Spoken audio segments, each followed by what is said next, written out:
De retour dans l'Africa Newsroom, notre plateau est toujours au complet. Barandia et Dominique Yandoka, Léon Koundou sont toujours avec nous. Merci à tous les trois d'être restés sur ce plateau. Alors sur le Soudan du Sud, vous voulez réagir suite aux propos de Léon Koundou?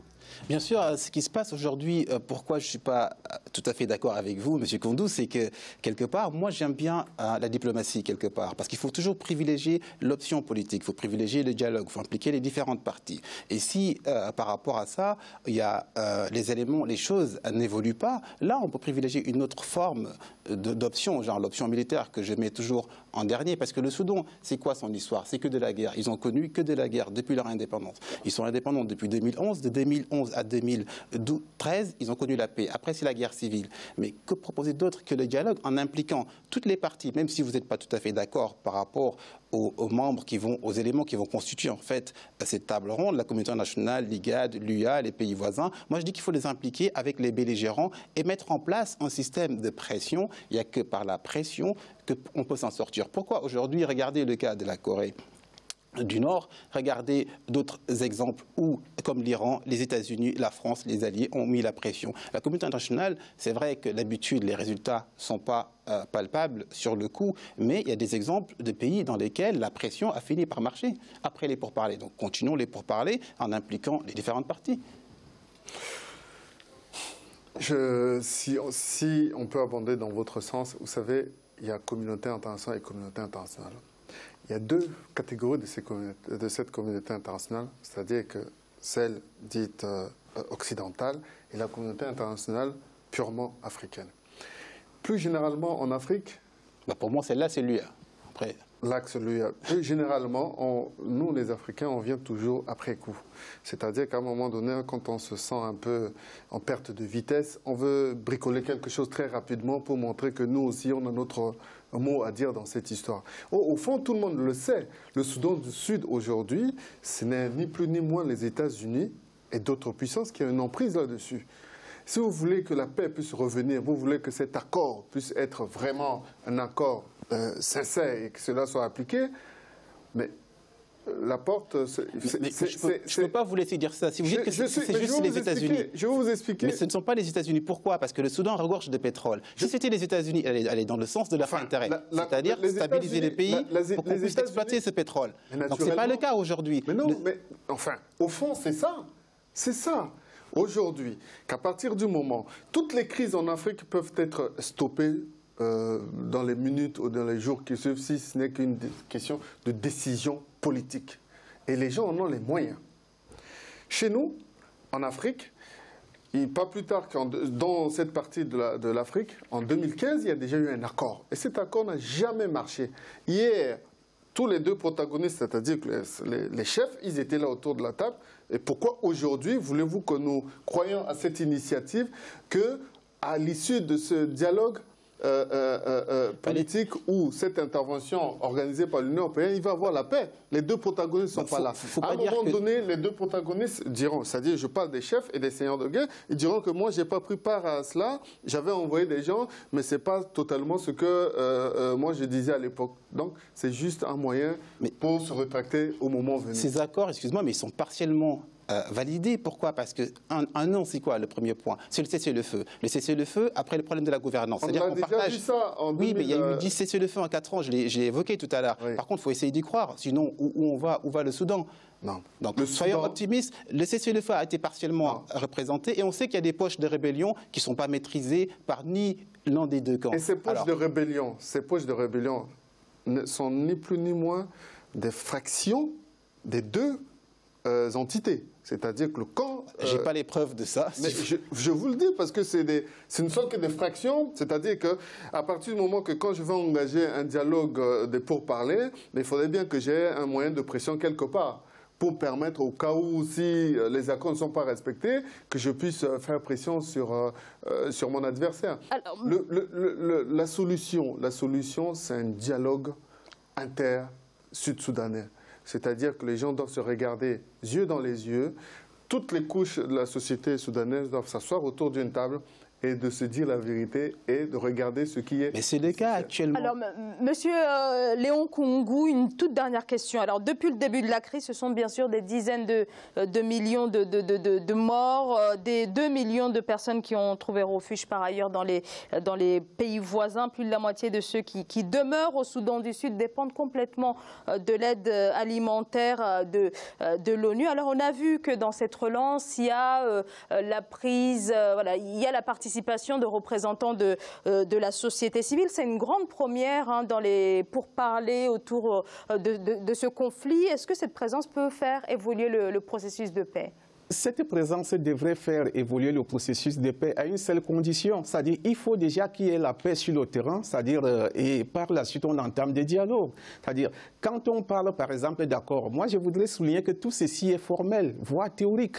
Il n'y a jamais eu, c'est-à-dire cessation de... il n'y a jamais eu un cessez-le-feu sur le terrain depuis pratiquement 2013. Chacun campe sur sa position. Et je peux même vous dire que, entre-temps, les troupes gouvernementales ont repris du poil de la bête. D'où, c'est-à-dire l'obstination de M. Salva Kiir, qui n'est prêt pour le moment à aucune concession. Et il est tout à fait clair, c'est-à-dire son principal concurrent, il était en exil. La crainte aujourd'hui, c'est qu'on est pratiquement sous le prisme ethnique, parce que chaque ethnie a son champion. Autant M. Salva Kiir représente les Dinka, plus ou moins majoritaires, de l'autre côté, c'est-à-dire vous avez les Nuer qui disent mais notre champion ne peut pas être en exil et on parle de négociations de paix. Donc au lieu de mettre dans les charrues avant les bœufs, il aurait fallu, et c'est ce que j'ai dit une fois de plus pour souligner que la communauté dite internationale, elle est absente. Il faut un véritable cessez-le-feu au Soudan du Sud. Et par la suite, il faut fixer les bases, c'est-à-dire du dialogue. Lorsque quelqu'un prend une volonté, c'est-à-dire par devers lui, c'est-à-dire la volonté unilatérale de créer des poches, c'est-à-dire de fidélisation, en multipliant les États. Cela veut dire que face à lui, c'est-à-dire il n'y a véritablement pas une contrainte qui l'amènerait à faire autrement. Et c'est un dialogue, c'est-à-dire qui devrait être inclusif, mais il ne peut l'être que si les conditions sont préalablement créées.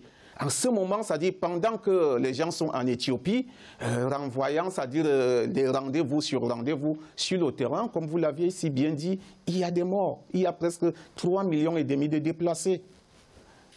Merci beaucoup à tous les trois pour ce décryptage. On passe à une toute autre actualité dans notre grand angle.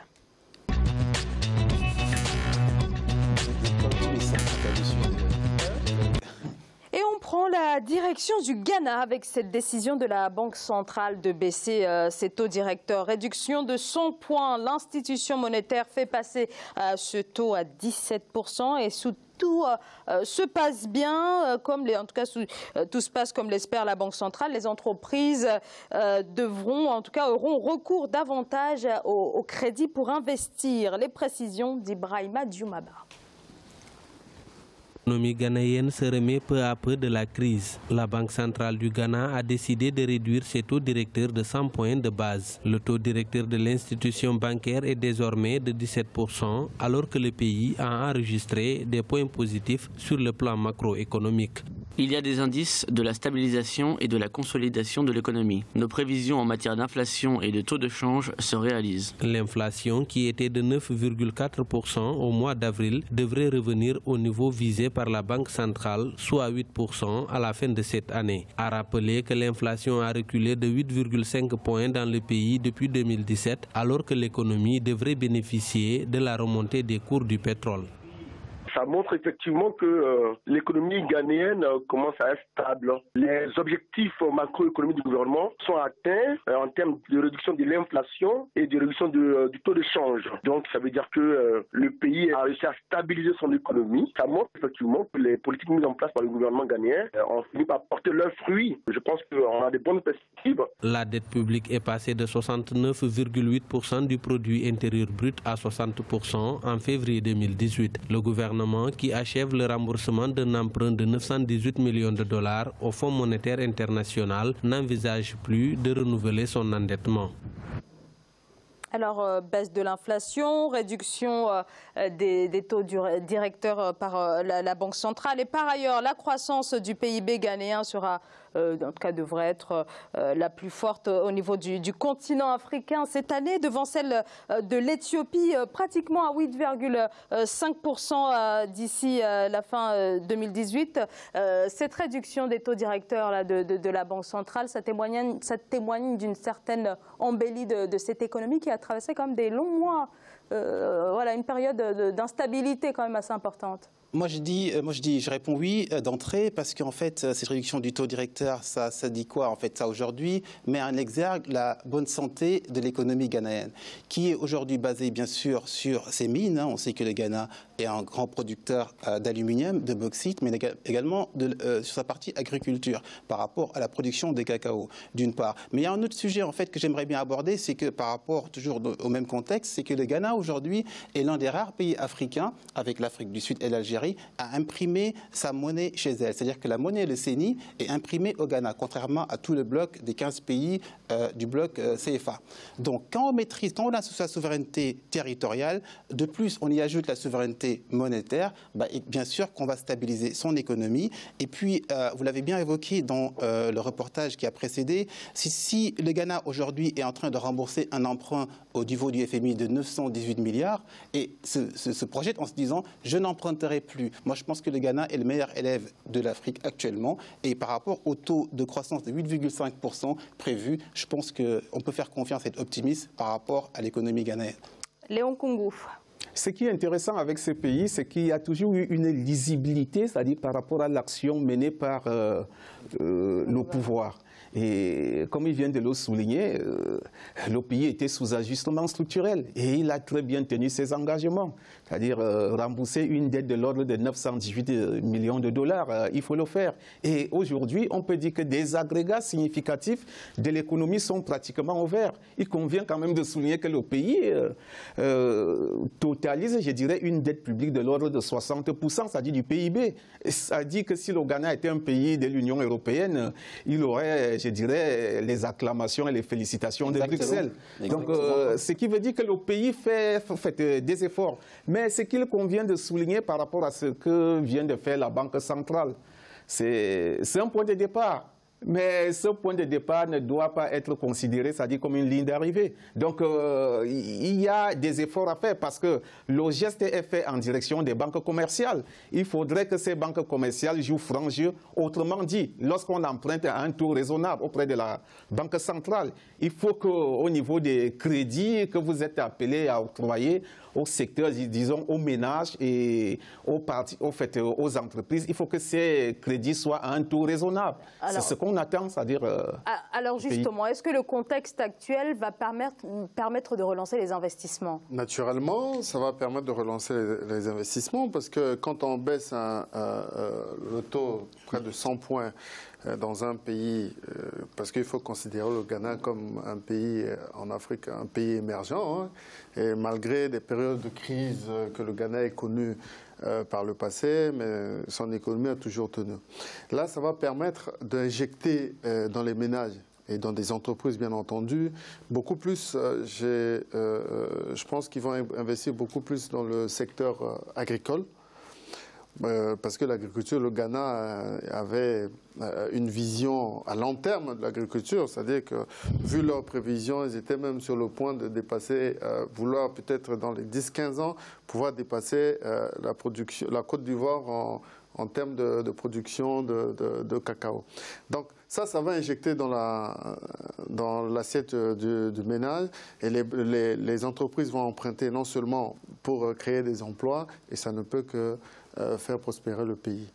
Donc pour nous aujourd'hui, le Ghana a toujours été un bon exemple et beaucoup de pays africains doivent s'en inspirer parce que c'est la preuve des rigueurs.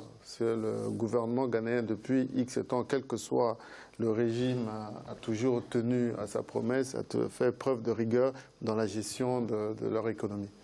Baran Ndiaye. Effectivement, ils sont sur la bonne voie parce que la dette publique, quelque part, en un an, est passée de 69,8% à 60%. Donc 9 points de gagné quelque part. Mais encore une fois, ça revient à ce que je disais tout à l'heure. En fait, je faisais allusion au fait que pour diriger un pays, il faut un homme fort une institution forte, des institutions fortes. Le Ghana a trouvé son homme, en fait, en la présidence de Nana Akufo-Addo. Ce président, rappelez-vous, quand Macron était venu en Afrique, c'était le seul à oser tenir un discours vrai, un discours juste, en disant « arrêtons de demander pour faire évoluer nos économies, arrêtons d'emprunter, nous avons l'argent pour atteindre nos objectifs quelque part ». Ça, c'était une parenthèse. Mais autre chose, le fait d'être un homme juste, c'est qu'il a des projets. Et quand on a des projets, il faut les convictions suivent. Les convictions vont suivre. Et ce monsieur, aujourd'hui, avec son gouvernement, est en train d'être un moteur de l'élément de l'économie africaine, avec ses 8,5% de croissance escomptée, quelque part. Et vous l'avez bien dit tout à l'heure, le Ghana est en train de côtoyer la Côte d'Ivoire sur la production,